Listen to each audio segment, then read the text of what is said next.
These are my videos for beginners, you guys. I was a beginner a few years ago.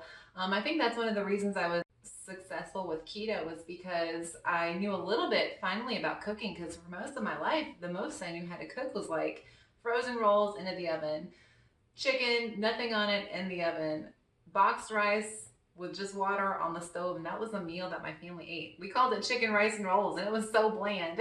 So this is really for the beginners who feel stressed out when they think, oh, I'm gonna have to cook more if I change the way that I eat because I wanna lose weight, or for those people who just saw the recipe and thought it sounded good.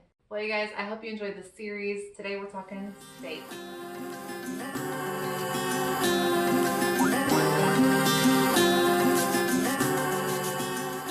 Hey folks, welcome to my Keto Beginners Recipe Series. Today we're gonna look at steaks. And before we start, I just want to say that I get approached often through email or Instagram or Facebook by people who want me to sell their merchandise.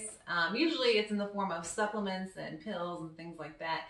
But I actually was approached by ButcherBox, and I said, hey, that's real food and I wouldn't mind trying it and seeing what it's like. And I do have to say, the Muslim and I, we ate all the food that we made for this series, and the ButcherBox food, the meats were so delicious.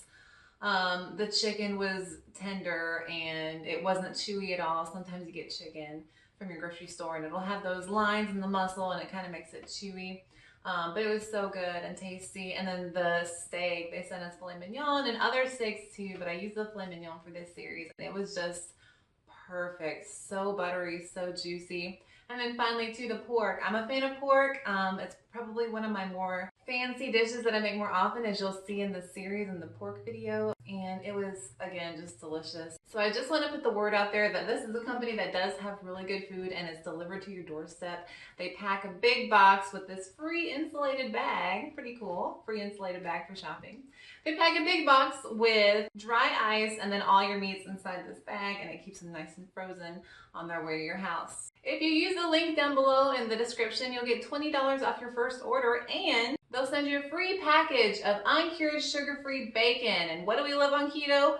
Bacon. One thing that I really do like about this is that it kind of takes the guesswork out of going shopping. Because you know, maybe when you go shopping, you're thinking, oh, what am I going to eat for this week? I don't know. Well, that takes the guesswork out because it's already in your freezer and you don't have to worry about it. Like I said, for that special, the link is down below. And let's go ahead and get started. Now for our steak video, we are going to start off this series with probably everybody's favorite meat, steak, and especially filet mignon.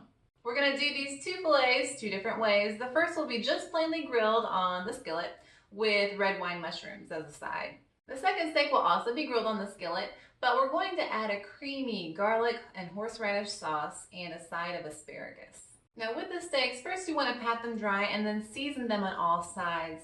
What I'm using is just a plain old garlic salt and fresh ground pepper. Fresh pepper is the key here. You don't want to use that pre-ground, dusty stuff, because it really has no flavor. So if you use that fresh ground pepper, you're going to get the maximum amount of flavor out of your steak.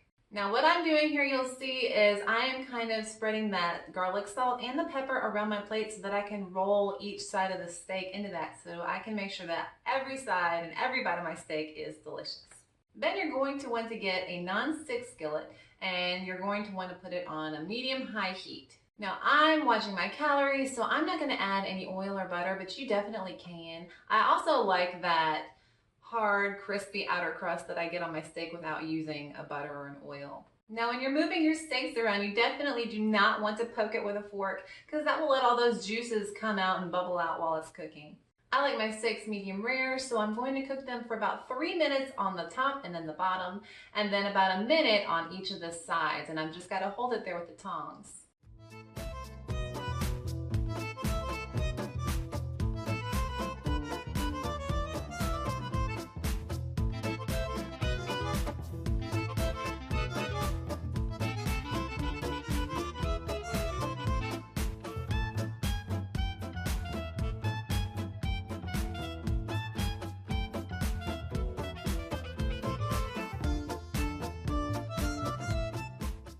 What I'm showing you now is I'm testing the doneness with my finger. So this is a little trick I've seen before.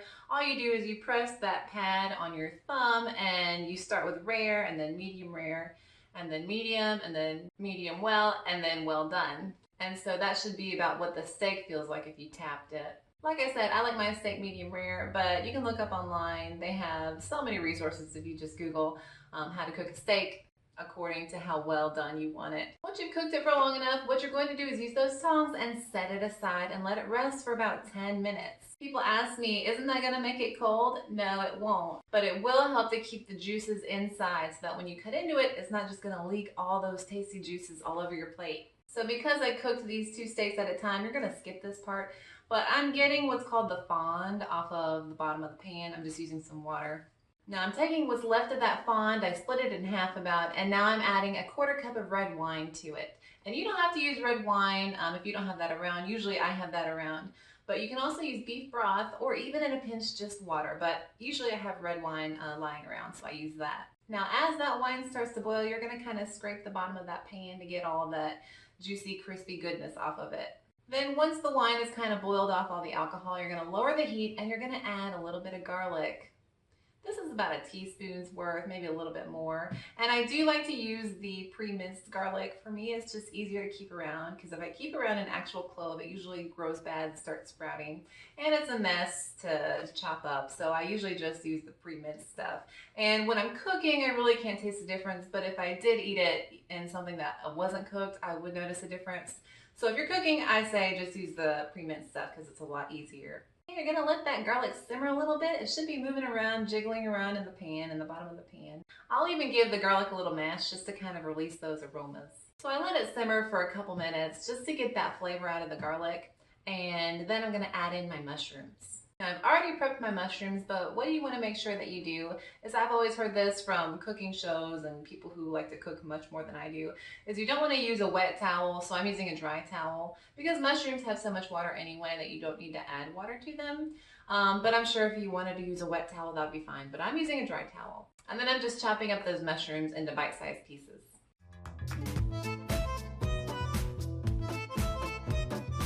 You can add in dashes of red wine if you like. If you feel like the pan's getting a little dry, that's fine.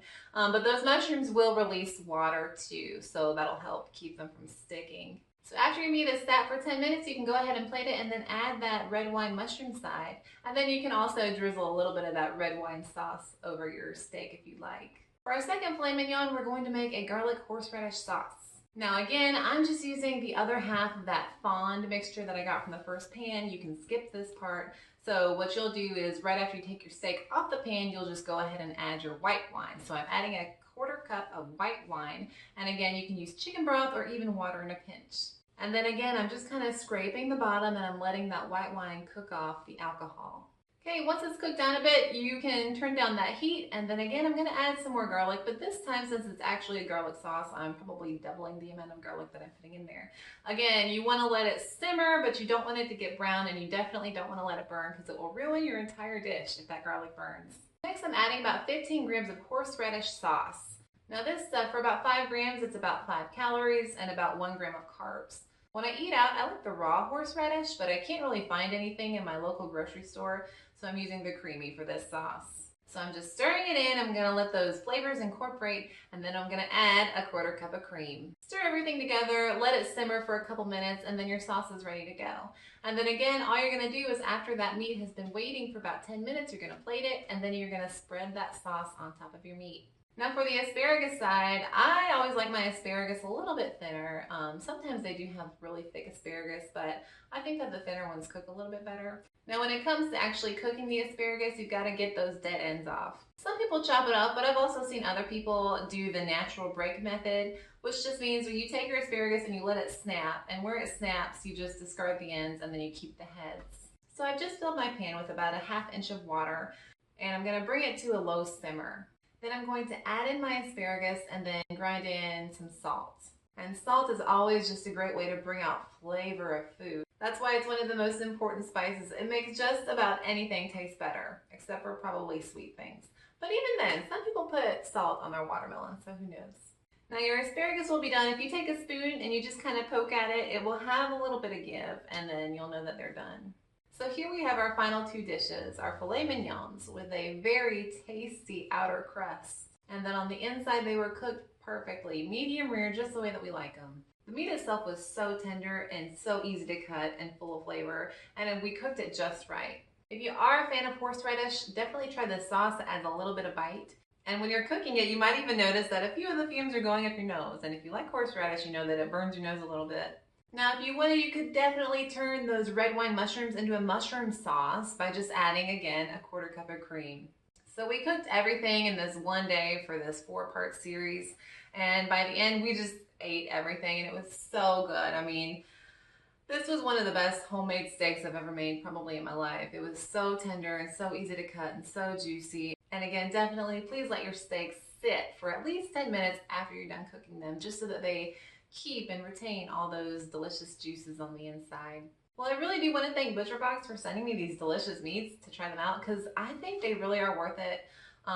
They are better than Walmart. You know, I usually shop at Walmart, but these were definitely tasty and tender and delicious meats. Thank you again, ButcherBox. I really did enjoy everything. And if you want this cool, awesome insulated bag filled with meats, by the way, don't forget to click that link down below for that $20 off offer and that free bacon. Alright, you guys, thank you guys so much for watching. If you enjoyed this video, please like and subscribe. That would be great. It would help me out a bunch.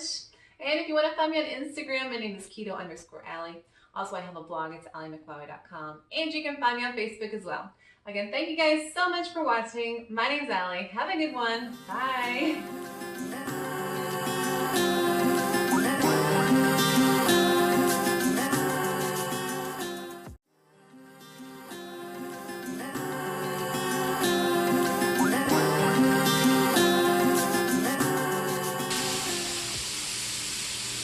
It almost look like burgers. You look like a burger. You look like a mama burger.